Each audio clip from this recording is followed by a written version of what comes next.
Değerli yargı mensupları, kıymetli yargı çalışanları, aziz milletimiz.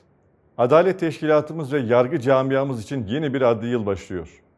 Hepimizin bildiği gibi adliyeler, adalet duygusunun ikametgahıdır. Yargı, milletin gözbebeğidir.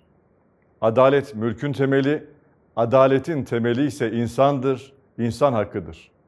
Her bir yargı çalışanımızın, her bir yargı mensubunun bu bilinçle yeni adli yıla başlayacağına inancım tamdır. Yeni dönemde de aynı anlayışla adalete erişimi güçlendirmek için çalışmalarımızı hep birlikte sürdüreceğiz. Şüphesiz en iyi reform, en iyi uygulamadır. Türk yargısının reform adımlarımızı yeni dönemde de vatandaşlarımızla en doğru şekilde buluşturacağına inanıyorum.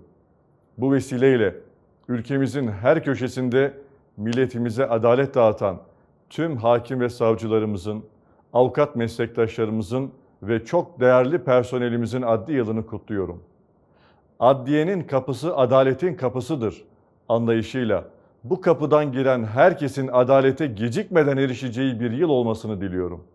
Bu hassasiyetle görevlerini yerine getiren bütün yargı çalışanlarımıza şükranlarımı sunuyorum. Yeni adli yıl ülkemize, milletimize ve tüm hukuk camiamıza hayırlı uğurlu olsun.